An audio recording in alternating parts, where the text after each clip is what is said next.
Nasa ilalim na ngayon ng pangangasiwa ng lokal na pamahalaan ng Patnongon sa Antique ang bagong renovate na Casa Tribunal de Patnongon.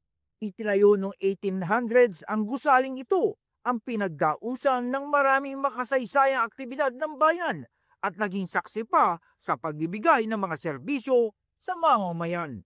Napinsala noong ikalawang pandaigdigang digmaan at naging saksi ng paghihirap, pagdadalamhati at kabayanihan hanggang sa naging simbolo ng takot ng bayan ng 70 dekada. This building na dating tahimik na saksi sa pagdurusa, pag-asa at tagumpay ng ating mga ninuno ay hindi lamang gusali.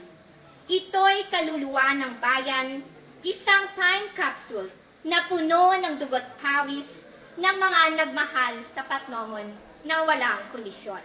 Ayon sa chairman ng National Historical Commission of the Philippines na si Regalado Trota Jose Jr., ang istruktura ay magsisilbing pintuan sa nakaraan. We are not merely inaugurating a newly restored heritage structure. We are also opening a door into the past and reclaiming a vital chapter of our history. Built in the late 1800s, but was once the very heart of public service in this town, where the local government convened, the justice system was administered, and community life was anchored. Pinangunahan ng NHCP ang pagsasaayos ng Casa Tribunal mula sa pagiging simbolo ng kapabayaan at pagsasawalang bahala, ilang dekada na ang nakakalipas. Naging panauhing pandangal sa turnover ceremony si Senator Loren Legarda na binigyan diin ang kahalagahan ng mga istrukturang bahagi ng makulay na kasaysayan ng Pilipinas. Used to be just ruins, and I would pass by here maybe 20 years ago, and people pass by. Perhaps not even with a second glance. No attention, no reverence. Just another old structure, slowly crumbling under the weight of time as though it had already been lost. But this was once a center of governance during both the Spanish and the American colonial periods. It carried the imprint of a heavy history, but memory, no matter how difficult, must be preserved, for within it lies the truth.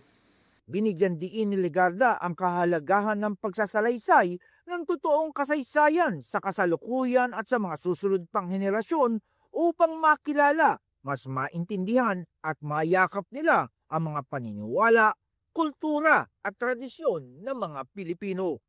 Those who reduce heritage to mere sentimentality miss its essence. Heritage is about clarity. When we understand where we come from, what we built, what we lost, what we survived as a people, we begin to understand and appreciate who we are. Sinabi naman ni Patnongon Mayor Johnny Flores Bacungallo, napakahalaga para sa kanila ng Casa Tribunal. Siguro napakahalaga talaga sa mga tao. Kasi nang ginawa ito, yung talaga ang mga tao noon ang gumawa ng gusaling ito.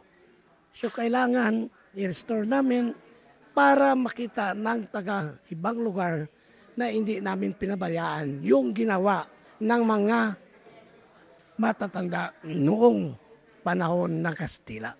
Ayon pa sa alkalde, upang lubos na bigyang kahulugan ang pagsasabuhay ng Casa Tribunal, ito ang kanilang magiging Tourism and Cultural Office.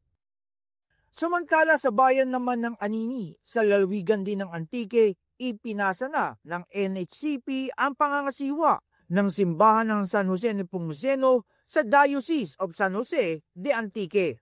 Tinanggap ni Bishop Marvin Maceda ang pangasiwa sa banal na istruktura mula kay NHCP Chairman Regalado Trota Jose Jr. Sinabi ni Bishop Maceda na ang pagpapaganda ng bahay ng Panginoong Diyos ay pagpapatunay ng malalim na paniniwala ng mga Katoliko sa mga aral ng simbahan. Faith is central to us Filipinos. And of course, needless to say, of us Antiqueños. We can never imagine a Filipino who has no faith. Yun po yung dumubuhay sa atin. At kaakibat po sa pananampalataya ay yung simbahan. There is always a church where we can pray, where we can express our deep love and faith in God and one another. So that when we make a church beautiful, it means we have a beautiful faith. And a beautiful church is but a reflection of our beautiful relationship with God.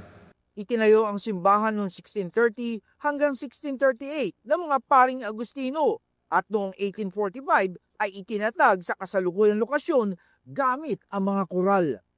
Napinsala noong ikalawang digmaan pandaigdig at ng malakas na bagyo noong 1973, bukod pa sa nagdaang mapaminsalang mga bagyo. Sa pagsusumikap at tulong ni Senator Loren Legarda ay napaayos muli ang simbahan. Muling binigyan diin ng senadora na mahalaga na manatiling buhay ang mga alaala ng mga lumang istruktura, partikular na ang nagsisilbing mga pundasyon ng paniniwala. I hope that they all carry with them the memory of places like this beautiful church and the values it holds. Let us know that our culture, through the stories, the music, and our common faith, is something we all must be proud of. That as you move on in life, it continues to wait for us, ever kindness and patience. And again, it will wait for the generations that come after us on the condition that we continue to perfect it. That is why we must care for churches like San Juan de Nepomuceno. Our aim is not simply to create museum pieces for aesthetics or optics, but more deeply to keep its memory alive in the spaces where it first took root, kung saan nagsimula ang ating paniniwala, ang ating pagkasal, ang ating buhay.